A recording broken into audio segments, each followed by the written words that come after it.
Now, but your long distance and your short distance, they're different. So is mine. Right. But you're doing the two different contacts in two different eyes, whereas I was doing bifocals. Right. So why didn't Dylan do that with me? Because you don't wear contacts. You won't wear them. But you could do that with glasses too, right? I don't know. I've never had anyone No do one's it that ever way. asked me if I would wear contacts. Because we know the truth. We know that would be effort, and that would be one more step. That's unfair, what you just said. That is... Would you wear them? I don't know. No. Answer the question. I might. I'm carrying my glasses with me now. You don't even No. I don't even like what? Come on. No. No, bring it. No. No, come on. You don't wash your face regularly. Why in the world would you? I don't have an acne problem. You touch your face all day long. You need to free it from the oils from your fingers. Why? Why not? Well, I mean, I wash my face in the shower every day. Okay. Yeah. Does that not count? You don't put products in your hair regularly. You don't put cologne on regularly. You don't... What else do you want me to point out? That you don't drink coffee in the morning because that means you have to get up and actually assemble the sugar in the coffee. I make my water every morning. Okay. Would you wear contacts, yes or no? I honestly don't know. I've never... You wouldn't. It would be one more step. You're passing judgment on me unnecessarily. No, it's not judgment. I know that I've been a non-compliant patient. I know that I have... at times exhibited laziness. Hey! I feel really attacked right now. Well, okay, let's go get you some contacts and see how it goes.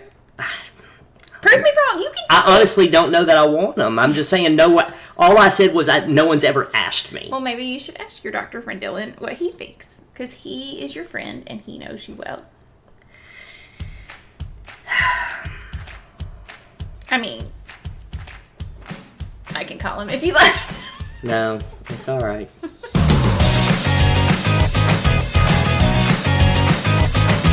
Welcome back, everybody. It is the Unremarkable Podcast. We are your chosen informants, where we take a little bit of our story and a little bit of your story, and so that we can better understand God's story. My name is Jeremy. And I am Jody. And we are back again and excited about telling a little bit more of our story, and excited about some things that are coming up.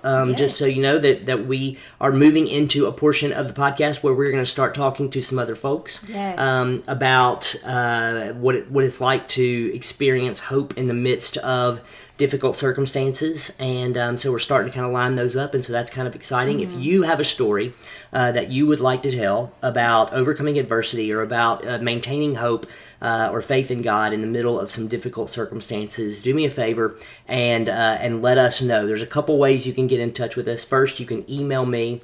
It is thejeremypowell@gmail.com. That's right. Or you can go to our website, unremarkableministries.org. Click on Partner with the Powells, and then down at the bottom of that page, there's a link to, hey, I have a story to tell.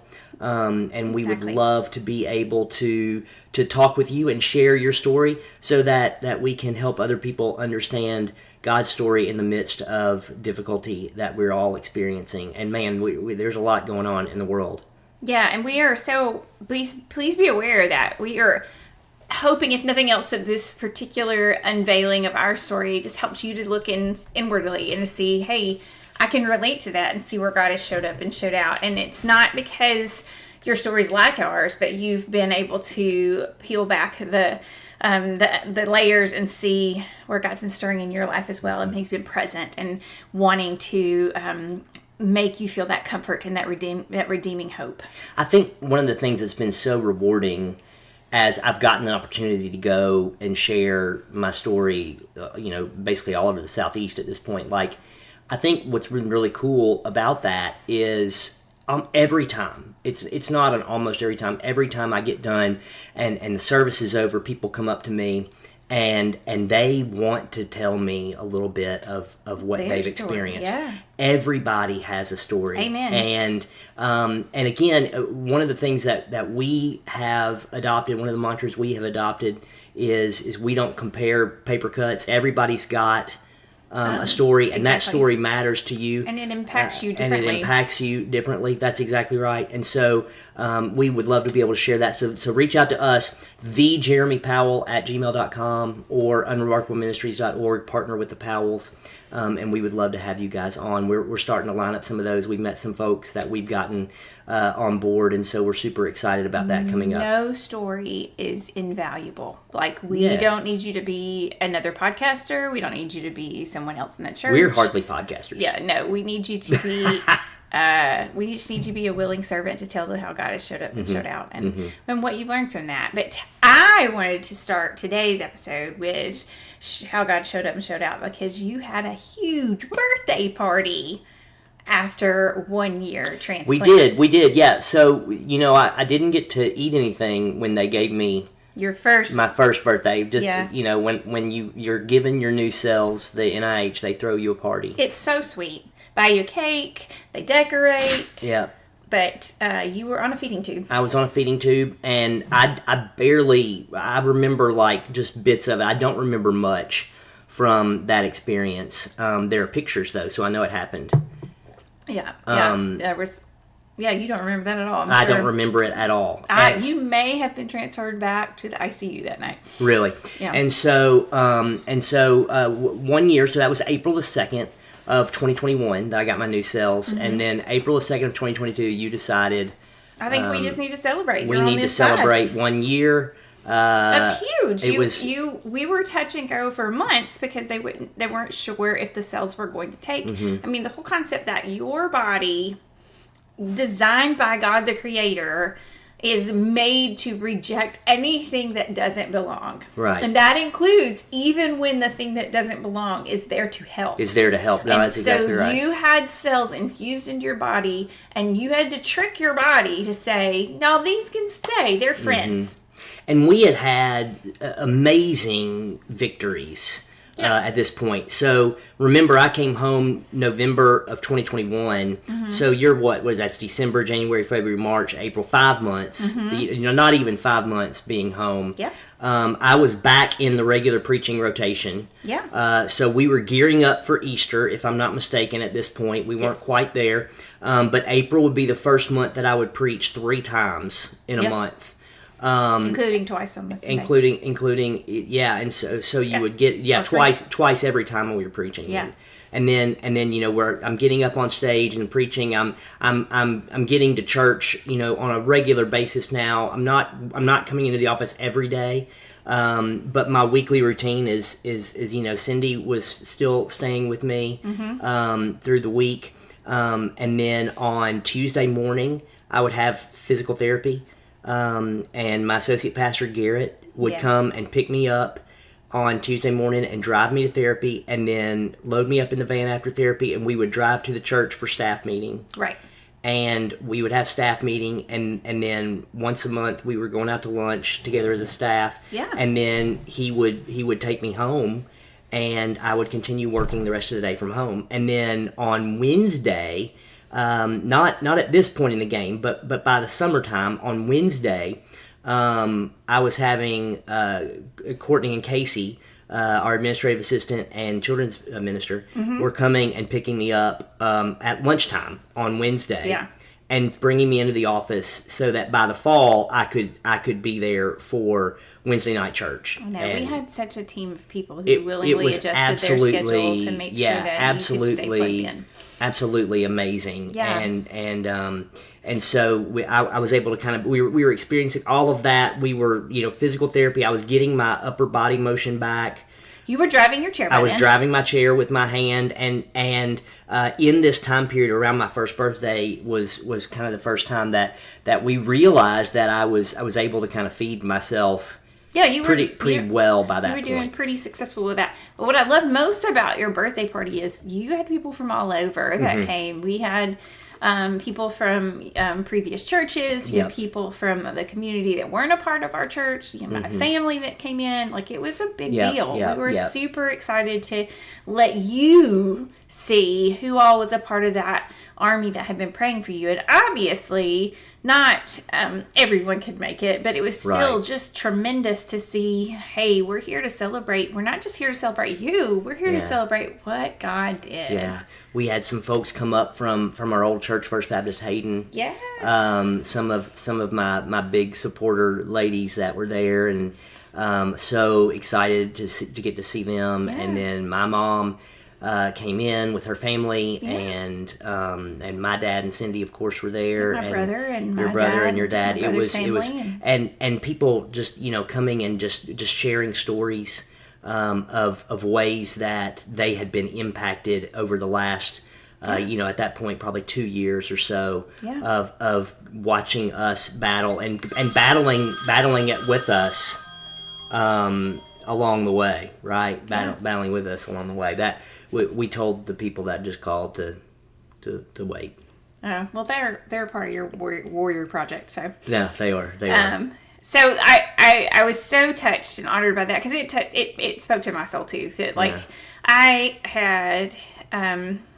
am a firm believer in specificity of prayer, but I'm also a firm believer that God just called us into this journey to not walk it alone. And so sometimes people may think I'm overly transparent, but I just want you to know, so because if you know, then maybe you can pray with me. And your prayer team expanded from our church to over 3,000 people that were following and keeping up with this, and to the point where when I quit posting as regularly, people were like, "Hey, people are like, what's going on? What's an update?" And that just warmed my heart to know. But I'm so sorry I was so tired, but it was a visible representation for us to see that love and affection. And I wanted you to see it, because I had been seeing it through the postings on Facebook, and you had not really gotten engaged back on social media yet because of limitations with your mobility, and now you could see people there to celebrate you. We were just so well loved. And meanwhile, while this huge celebratory event happens, then we're continuing to plug along. And like you have said, you were getting back engaged and trying to be at work. I was trying to get back engaged in my particular occupation. So with that summer of 22, that was the closing of a junior year for our oldest, and then the end of middle school for our youngest. And so huge monumental summer in so many ways. And I had taken back over coaching at that point, and you're going to therapy twice a week, and we filled that calendar right back up. Oh, no doubt. We jumped right back in as much as we could. I think one of the things that for me I got so excited about was when as I began to physically be able to do more. Then it meant that I could do more. I think one of the things that you kept saying to me early on was, and to the point where it frustrated me, and maybe I do that well. No. You would say things like, "Hey, do the things that you can do. Like you can be writing, you can be reading, you can be doing all of those things." Yeah. And the as much as I wanted to do some of that, it was so frustrating because I'm having to learn how to do all of the adaptive stuff. So I'm having to learn how to tell my computer to type, or tell my phone to do certain things. Right.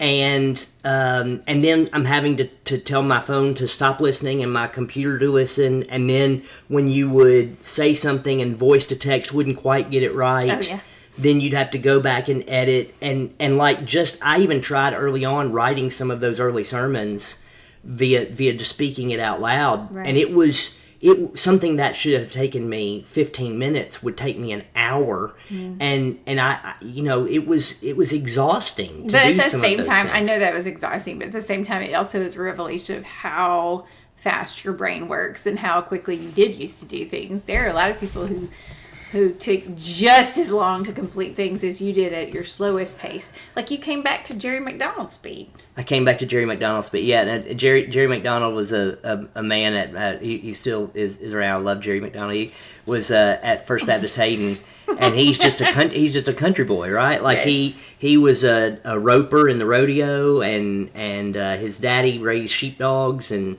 I remember he came up to me one day at church, and he said with that southern drawl, he was like, "You talk fast." And I said, "Oh, you mean like when I'm preaching?" And he paused and he furrowed his brow and he went, "No, I mean like right now." I was always kind of fast, but it was very fresh. So when I got control of my hands, like even when it was still not very good, it was faster for me to hunt and peck. With one finger on the keyboard than it was for me to try to control it with my voice. And so when I finally got to turn off those voice controls, that's big. Oh, it was incredible. It was, but I didn't realize, going back and looking at the pictures of my first birthday, still how feeble I looked. Very frail. In April of 2022, I weigh next to nothing. You're right. It was clear from the pictures that you had done my hair. Well, how so? Did you have product? You put product in it, yeah. And I looked like we'll post a picture. I need to go back and look. Was it still curly? Oh, it was still curly. My hair was still curly. I had the chemo curl. Yes. And I looked absolutely terrible. Like, I look back at it. Oh my goodness. That's awful to say. Jody Gale. My hair, I was just like, I don't, and I Be raised careful, everyone, because I also, the only time in my history of our marriage and the history of my life, I was wearing orange and blue together because it was such a big day. You know what? I have not even thanked you for that. Thank you for that. I don't know that I've ever. Yeah. Could you have said War Eagle? No. Anyway. No. I won't even say it the way that the true fans say it with the extra adjective. Yeah. So anyway, going back, so we'll post a picture on this about from that first birthday. But I remember looking back, going, "Gee whiz, I still was very, very, very frail and still kind of coming back, and my I don't think lower extremities were really even working still at that point in time. No. But I would raise my chair up so that when I would see people, I would look them in the face. Oh my goodness. And I wonder how that really came across to folks. What do you mean, like teleporting yourself up? Well, it was like, just kind of raised me up in the air. Yeah. I don't think that's why we got it. I got it because I was hoping you'd help put dishes away, but I did. When I finally got to where I was getting around, you better believe I did. That's so good. Yeah. So but we filled our schedule back up to get back to that. We just started. I started doing more. I started preaching more regularly. I was now developing sermon series for the church and beginning to strategically plan that sort of stuff. You were coaching ball, and I was trying. We were gearing up for Emma's senior year. Yeah, so college visits were going on the calendar. I wanted to make sure that we had as much normalcy, again, as I've said in previous podcasts, as possible for them, because I wanted them to feel like they could still take part of all the things that create memories that help decide, future goals and dreams. And so we were planning particular events that were necessary for all the different schools that she was hoping to visit and to cross off her list. Obviously, if you know and follow us, where she's decided to go, but we were trying really hard to not be too influential and say, it's the best school in the world, this is where you need to go, because where mom and dad went, we wanted you to go or you want. And she did tour several places, got scholarships to several places, so she did look at several doors. But we were also getting ready for things like, we went to our first actual travel with you. We went to Texas to see our friends, another part of our army. And we had friends that had so graciously opened their home to us because they had a one-level home and were able to do that. The girls were engaged, obviously, in their many different extracurricular activities, including volleyball and theater. That was Emma's huge production of Wizard of Oz, where she was Dorothy. Yeah. And she channeled her, oh my gosh, what's her name? The lady that's famous for being Dorothy. Oh my gosh, Judy Garland. She channeled her Judy Garland. There you go. No, you don't look at me. I don't know. Oh my gosh, I couldn't remember that. So sorry, Judy. So yeah, I think she's gone on in. Yeah, we even took a trip to New York for her senior trip. And knocked that out. But that was because of people like Cindy Ann and other family members who stepped in and said, "Let me be the caregiver, the keeper of the house, so you guys can go be." Yeah. Tell me, what was it like? I'd like to go back and talk about this trip to Texas, because it's being an 11-hour drive from where we are. Yeah. going out there.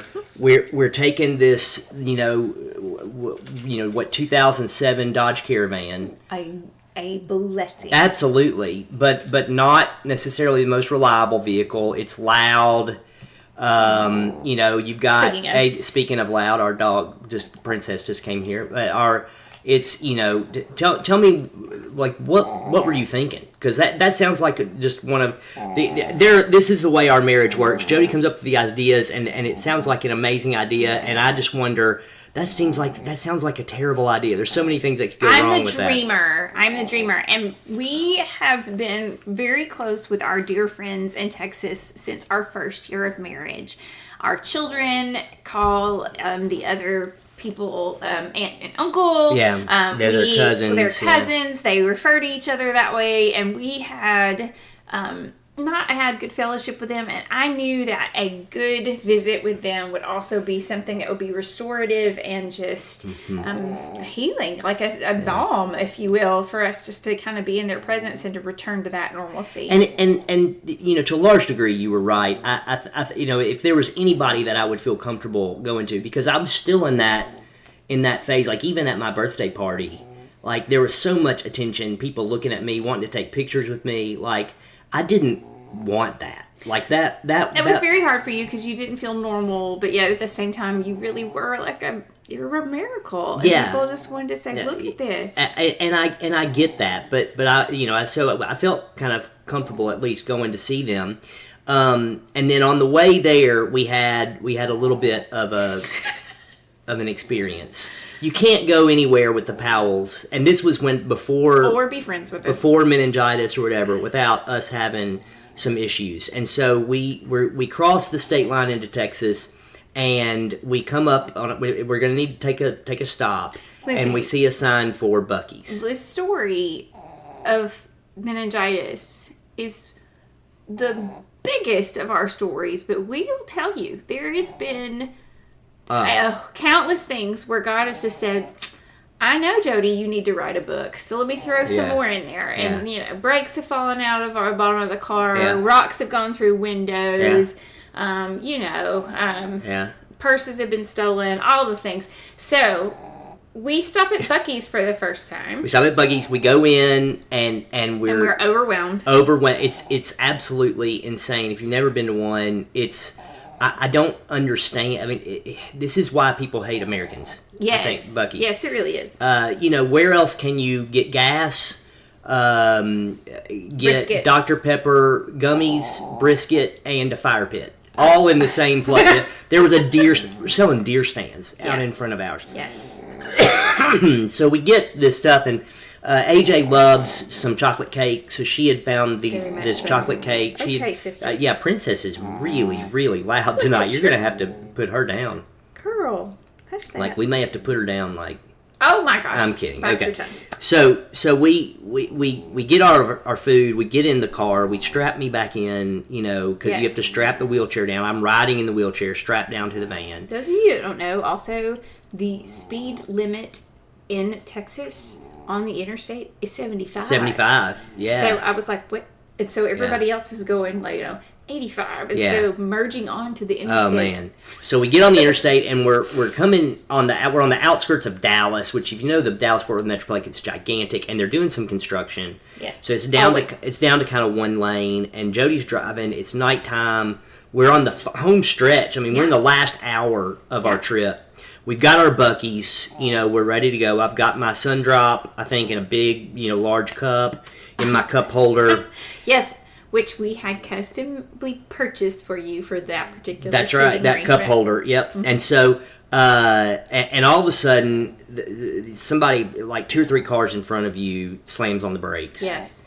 And there's only one lane. Ergo, by the grace of God, I had a shoulder to get off on. Yeah. So the car in front of you, from what I remember, and you were in the front, because I'm kind of in the middle. So car in front of you bails out. Yes. And all of a sudden you're coming up on brake lights. Yes. And so you bail out onto the shoulder onto the left. Yes. All right, we kind of get off the road into the shoulder on the slam on the brakes. Yeah, I'm going at least 55, 60. Yeah. Slam on the brakes, and AJ is laying on the bench seat behind me. Emma's in the passenger seat. AJ is in the back, taking up the back seat, but it's not like she wasn't buckled. She wasn't buckled. She was getting ready to eat her chocolate cake, and all of a sudden, we thought that my chair was strapped in and was solid, right? It was, but the ratchets. The ratchets were not as tight as maybe they should have been. And as you slam on the brakes, my seat slides forward in the car. Yeah, let's get perspective. His seat, i.e. the 450-pound chair. Yeah, it's big. It's a big one. It's heavy. It squishes him into the back seat. And bends my foot back, like the pain is legit. Like, remember, I have trouble feeling my feet right now anyway. You felt that? I felt that, right? There was definitely pain. And my knee smashes my styrofoam sun drop cup, shatters it all over me, right? AJ tumbles off into the floor behind me. With her cake. And so I now have to get my foot unstuck. Mm-hmm. So part of the rule when you ratchet me in is I turn the seat off, right? I don't want to accidentally hit anything. Yes. So the seat power is off. So I cut the power to the seat on. I've got to back up so that I can free my foot. First of all, we check before I do that. Everybody's okay. Everybody okay? Yeah. Everybody seems to be fine. Jody, are you okay? Yes. Man, you handled that. Like, we were pumping you up. You did a great job handling that. Like, I'm just glad we're all okay. And I go to put my chair back. I mean, it was your car. And I start backing up, and all of a sudden, my daughter begins screaming, not in pain. Dad, my cake! Dad, you're my cake! I'm like, sweetheart, my foot is broken right now, pinned between a car seat and a 400-pound wheelchair, and you're worried about yours. I'm covered in sun drop, and you're worried about your chocolate cake. Which he did squish. It was so funny. Now it is so funny. Like, what in the world? And you wonder why we think that my daughter doesn't care about me, right? Chocolate cake is important. Chocolate cake is a big deal. But it legit really hurt. Like, we considered going to get an X-ray. Like, it seriously hurt my foot. Yeah. That night when I got in bed, my foot would just spasm. It would just jerk. Like, we didn't have enough pain. Hey, it was not funny. It hurt so bad. Oh my gosh! So we made it there. Got you. But in the silver lining for Jody always comes up with the silver lining was I can feel my foot. Amen. That's right. You felt that pain, and therefore it means that nerves are returning to use. Oh my gosh! Anyway, it was not broken. No. Probably a little sprained, but so the struggle that I had. And during that time was, all of the guys, so like Zach and Clay, my friends in Texas, they had jobs. So like they're going to work during the day. Well, and I'm there at the house. And then there were a couple days where you were just like, hey, I'm gonna go hang out with my friends, and I wanted you to go hang out with your friends. But then that was like, me and Christina are just going to chill at the house, Christina was a part of my friend. I know, but there was kind of like you went over to Dallas one day to see Abby, I think. And okay. Anyway, that was the hard part for me. It was like during the day, kind of like being, sometimes because I couldn't just like get in the car and go somewhere. Yeah. Because I wasn't driving or anything like that at that point. True. So yeah, there's that difficulty of the feeling left out, and that bled into other things like college visits. We couldn't. Yeah. You went on the Stanford one. You didn't go on a couple of other ones. I went to Vanderbilt, but you went to Mississippi State and Alabama. But I wouldn't have wanted to go to Alabama. You did Belmont. I did Belmont one was a great story. We went to Nashville to go visit Belmont, and that was a day trip. I mean, we just drive over there from Union City. We did Belmont and Vanderbilt on the same trip. Yes, we did. And so in that particular and we could have stayed in a hotel. It was an opportunity for us to stay in a hotel. We discovered something great on that Belmont trip. You talking about what AJ figured out she could do? So we're late. There's a theme. In typical Powell fashion, we're late, tardy. and so you say, and parking was weird. So you're like, okay, this is what we're gonna do. We're gonna drop me and Emma off, as in not Jeremy, Jody and Emma. We're gonna drop you all off, and then AJ, who is 16 now and has her license, is gonna drive you in the van. And no, you parked and then you ran. We took off. AJ is going to get you out. Yes. And then you all are going to come meet us. To come up. And the info session, the beginning of the tour was nowhere near where we parked. Right. So you all take off. You jet off. Yeah. And then AJ and I have to figure out where you all are. Yes. Because it takes me a while to get out and to get got to unlatch, got to get the door down, we got to make sure we got all stuff. That stuff. So AJ and I start looking at trying to get to where you all are. Well, you follow the pin. Drop the pin, or you dropped a pin and you sent it to us. But we ended up kind of going the wrong way and you couldn't figure out how to get there. And so finally I was like, I tell you what, AJ, this thing will go 6.2 miles an hour. That goes from the turtle to the rabbit. It goes, maybe it was 6.4, but it'll go over 6 miles an hour. That's faster than you can walk. Yeah. Why don't you jump on the back? So good. And we'll ride. And she was all about it. Yes.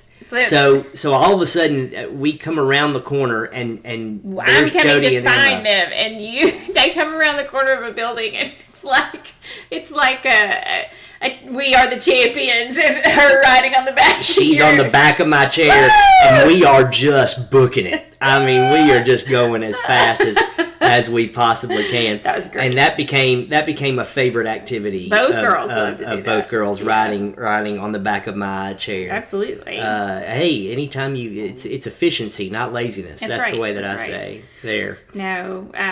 So we took a part of the chaos and tried to make, we laugh a lot, and we always were trying to make it just a little bit more enjoyable and a little bit more humorous. And I'll say this, like, I think that for everybody, I would love to get your take on this, because I know my take.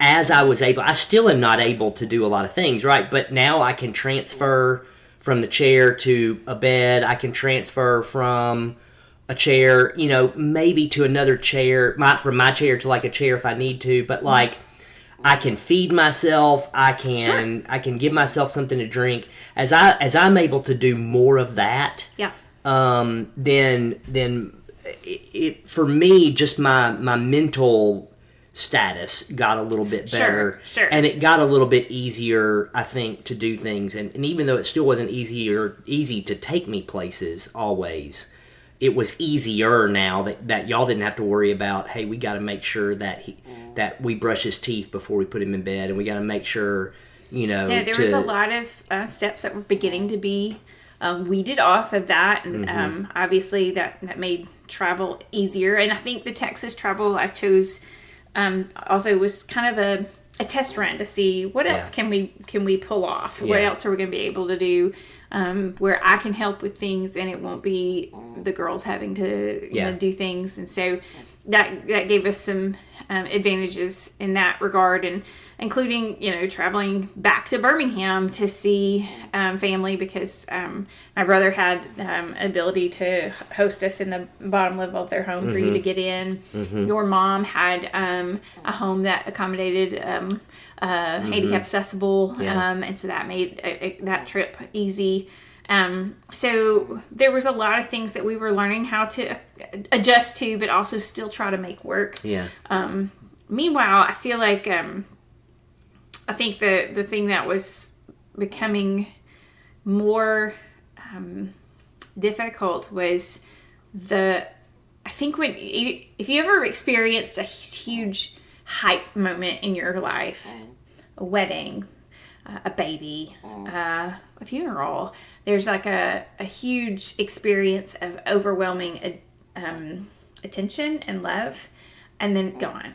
And so we were tending to experience a little bit of isolation and trying to figure out where we all fit in everybody else's story now, and where we continue to step into each new chapter. And that was it was difficult for all four of us on such different levels. Abby was a brand new high schooler. Emma was in her senior year, closing out, just that entire chapter of her life.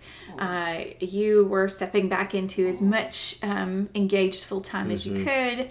I was wearing a couple of different hats while trying to maintain friendships and relationships. And so it got quite sticky and almost murky from times.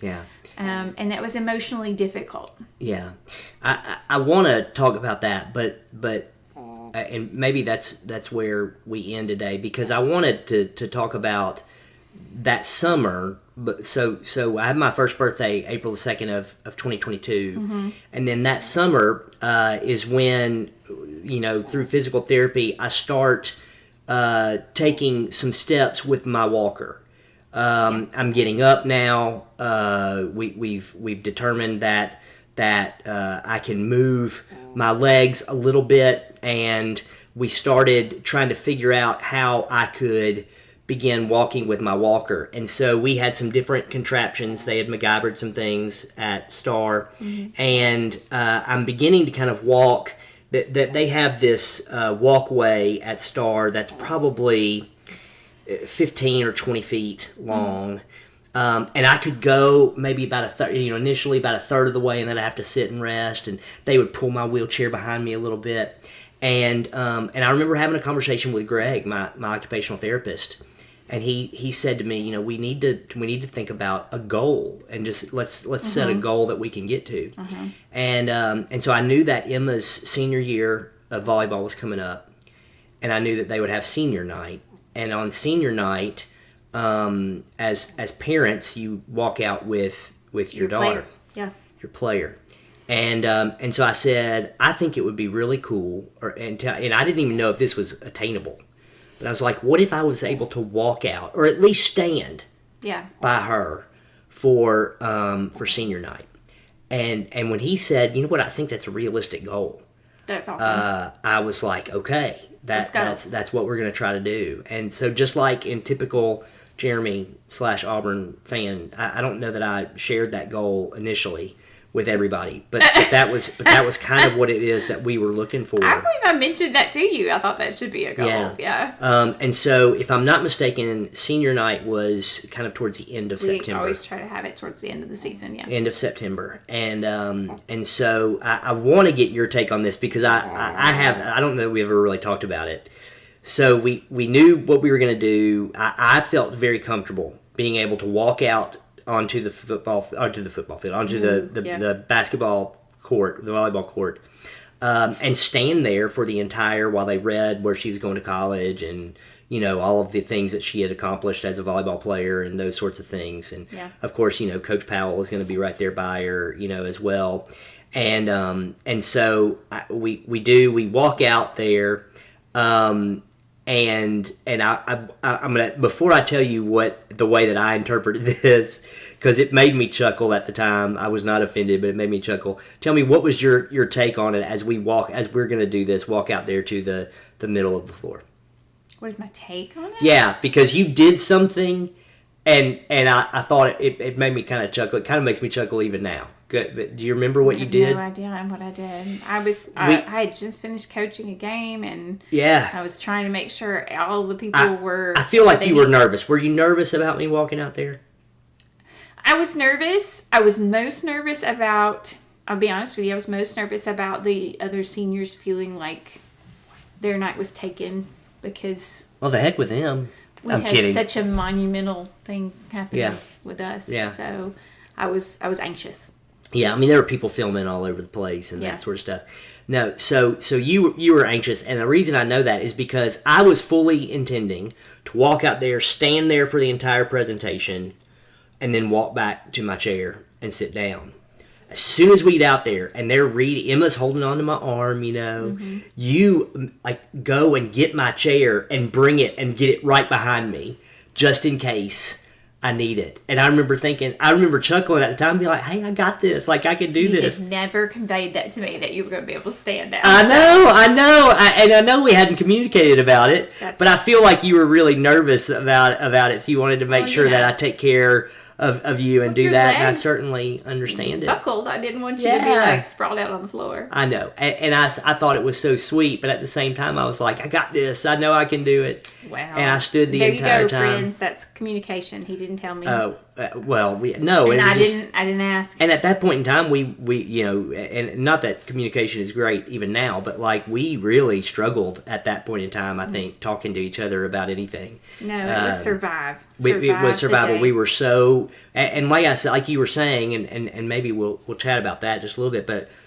This is when a lot started kind of unraveling. Yes. Because now we've kind of made it back. We're kind of getting back in the routine again. You're coaching. Emma's a senior. Abby's a freshman in high school. Yes. I'm starting to get back into the world of getting into the office on a regular basis. Yes. We don't need, by the time we get to the fall, Cindy is not having to stay in the apartment anymore. Because I'm able to be there during the day by myself. I can get in and around and do everything that I need to do. And so that's when we start having some issues at your work and issues with the girls. Yeah. And some of that's just kind of growing pains, and some of that is just healing. Like, because not only had we gone through all this, and I think now 3 years after it, I don't know about you, but I can kind of look back and go, yeah, there were some sketchy things that happened to everybody. However, not only did we go through it, but everybody in our community went through what we went through, and we didn't have the skill set to be able to handle it. Right. And neither did anybody else, nor did they even remotely ask for it. No, And so as we're trying to get back in the routine of things, I think other people didn't know how to handle that. Especially our girls and their friends, that no one really knew how to incorporate us back in, or how do you even have a conversation? Because for a year and a half now, maybe even close to 2 years, all we've done is ask, "How's Jeremy? How's your dad?" Right. And now all of a sudden he's. But I don't think that we need to. Well, we can touch back on this later. I think it goes beyond that. I think we. Tell me, yeah. Well, no, I mean, like, it's not that we need anybody to ask anymore, or that we need anybody to follow up. There was just you need to understand, this is not any kind of targeting or any kind of calling out. When you as a family, when you as an individual are seeking to be obedient and to follow the Lord, Satan is going to do all he can to weaken you, to cripple you, to distract you, to deter you, to make you ineffective. Mm-hmm. And it's not, I've told my girls this several times over the past year and a half, Satan does not come running out of the woods like a bear. You're not going to be like, oh, there he is. I know. It's so subtle and it's so ferocious at the same time. And it's sneaky and tricky and dark. Yeah. And he knew that our story was had rattled a large, powerful prayer globally. People were participating and seeing the work, and so he needed to throw a wrench in it. Yeah, and I think that I think you're absolutely right. It was something that affected, at this point in time, it started affecting our relationships with some other folks, our relationships with, especially you girls, your relationships with employers, with their friends, and then that in turn started to influence our relationships of our core four. Yeah. There was this constant state of tension, I think, in our house. Absolutely. At this point in time, we were trying to figure out how to live life together again, after being apart and battling so much tension on so many other fronts. It was an intensely difficult time for us as I would say our core four. Yeah. And what I was getting at and what I was saying is I think now looking back, I've reached a point where I don't necessarily cast a lot of blame anymore. I don't think that people were necessarily. I don't know. I feel I tend to maybe give a little bit of grace to some folks and go, you know what, you probably didn't know how to handle this. Yeah, you probably didn't know how to handle this, but there were things that our girls experienced that were very hurtful, malicious. Things that you experienced that were hurtful in particular, and then we all have to figure out how to deal with each other as well. Yeah. You and I were constantly kind of there was this tension between us. There was a tension between the girls and you, between me and the girls. Like there was just I think if I could say anything, the tension in our house ramped up quite a bit during this time. Yeah.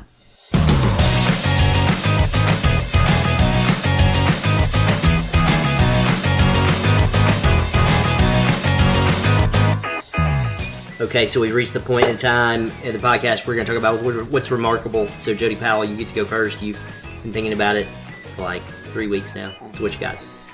So I want to advocate for journaling. Okay. I have journaled on and off most of my adult life, and it's therapeutic to write and to kind of get things out of your head and onto paper. Sometimes just getting it out as a release, it's a good counseling technique. But also,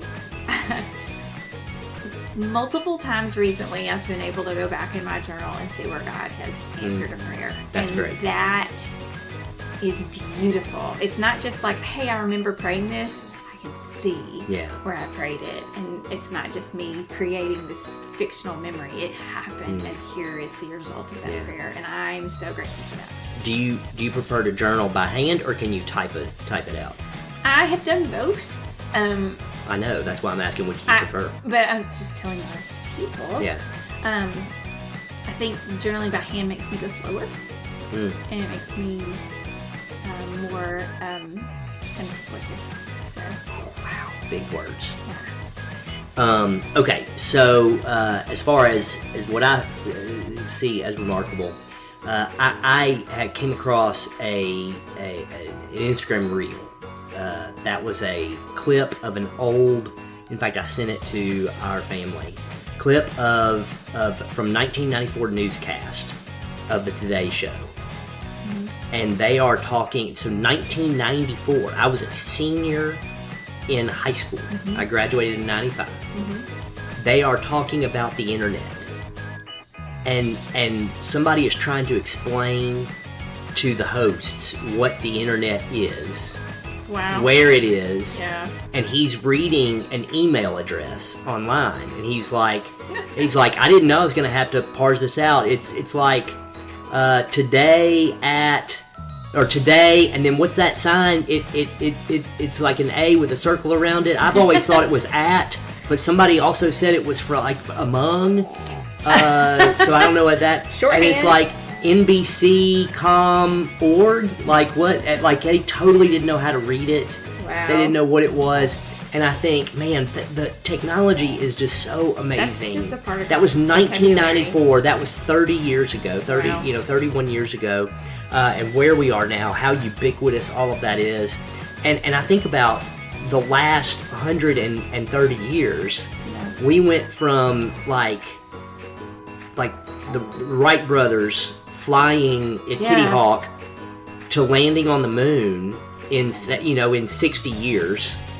And then you go another 60 years into the future, and you see what we carry around as much technology as they used to put the people on the moon in our pocket. Like technology is amazing. Yeah, and we send a bunch of rich girls to space.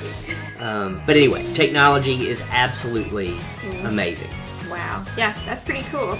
But we are putting things out that we find remarkable because there are things that you find remarkable, and yet they're just everyday things because we're just everyday people, and there's nothing about us that's too special. We're quite quirky, we're quite different, and yet we're all quite unremarkable. See you guys next time.